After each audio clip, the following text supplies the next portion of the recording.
Welcome to today's Explainer. We're diving headfirst into an absolutely fascinating ancient mystery today. We are talking about the red heifer.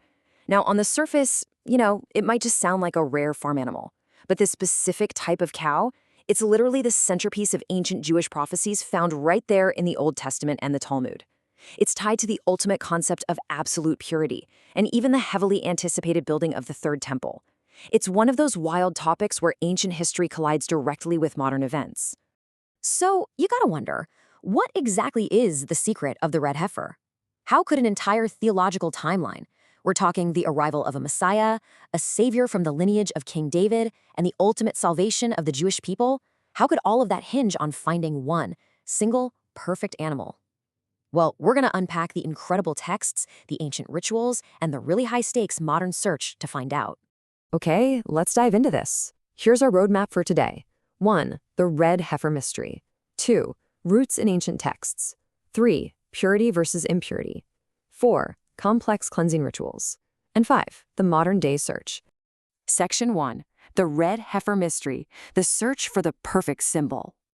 The reason this whole thing is such a massive puzzle is because the rules, which are codified deeply in ancient Talmudic texts, are just impossibly strict.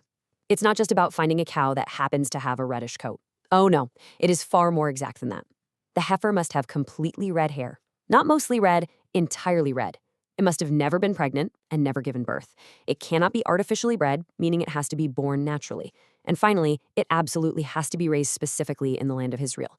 If even one single hair on this animal is the wrong color, or if it misses even one of these incredibly rigid criteria, it's disqualified. Finding one of these is literally like finding a genetic needle in a global haystack. Section 2. Roots in ancient texts, tracing the prophecy. To understand this, we have to look at the historical roots of the ritual. The origins trace all the way back to the Old Testament. Specifically, if you look at chapter 19 of the book of Numbers, Moses is directly commanded to find a perfectly red heifer for purification rituals. From there, the Talmud extensively details exactly how this was practically applied over 2,000 years ago during the First and Second Temple eras. But here's the crazy part. This isn't just dusty ancient history. Fast forward to the present day.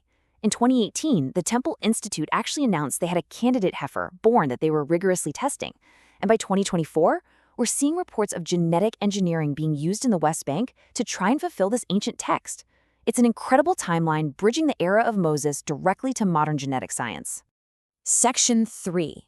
Purity versus impurity, the core theological divide. Now, to truly wrap our heads around why this specific ritual exists at all, we have to grasp a really fundamental concept in Jewish theology. This isn't about physical dirt, right? It's not about taking a bath. It is a profound spiritual state. Contact with death creates the absolute highest possible level of ritual impurity in the faith, often called the impurity of death. And the major catch here is that this ultimate level of spiritual impurity, it can't just be washed away with water or time. The red heifer is the sole theological mechanism capable of cleansing this specific state.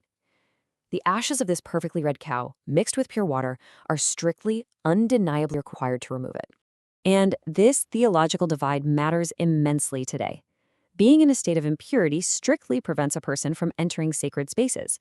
In fact, many prominent rabbis right now forbid Jewish people from entering the Temple Mount, also known as the Al-Aqsa compound, precisely because this red heifer cleansing hasn't occurred in modern times. That means technically, everyone is currently in a state of impurity. On the flip side, absolute purity is a strict prerequisite for the priesthood to function at all, and for sacred access. So the emergence of a red heifer isn't just some minor obscure detail.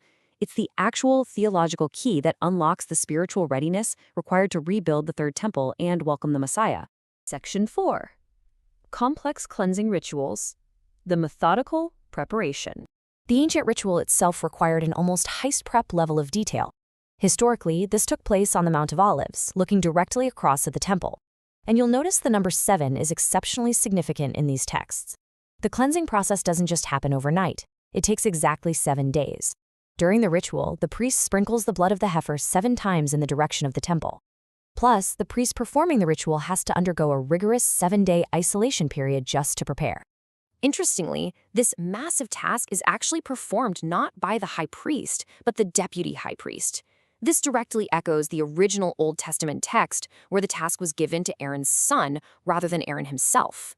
And the extreme precautions taken by this deputy priest are just fascinating.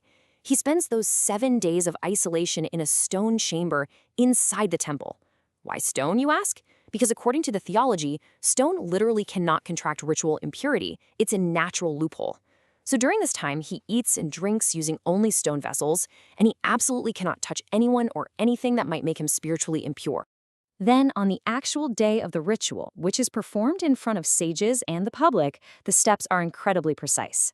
First, the priest watches as the heifer is slaughtered and then burned completely. We're talking meat, blood, skin, the whole shebang. Second, the remaining ashes are meticulously gathered and ground down using, again, stone tools. Third, after resting for 3 days, these ashes are mixed with incredibly pure water. But not just any tap water. It has to be drawn directly from the ancient pool of Siloam, located near Jerusalem. But here is my absolute favorite historical detail from the Talmud about how these ashes were collected. Just to ensure the people gathering the ashes were completely pure, the task fell to pure male children, usually aged 7 to 8. They were literally raised in hollow stone courtyards for their entire lives just to guarantee they never accidentally walked over a hidden, unmarked grave. When it was finally time for the ritual, they didn't even walk to the site. They were transported riding on the backs of oxen, so their feet literally never touched potentially impure ground. I mean, that is just an astonishing level of dedication to spiritual purity. Section 5. The modern-day search. Prophecy meets the 21st century. So this ancient debate is actually playing out right now in the 21st century between two very distinct perspectives. On one side, groups like the Temple Institute are actively pursuing the prophecy. In 2018, they announced a potentially perfect heifer and subjected it to intense rabbinical scrutiny. And in 2024, reports surfaced of a rabbi in the West Bank preparing 5 red heifers using modern genetic engineering, which had actually been brought to Israel 5 years prior. They are literally using 21st century science to force meet these ancient criteria.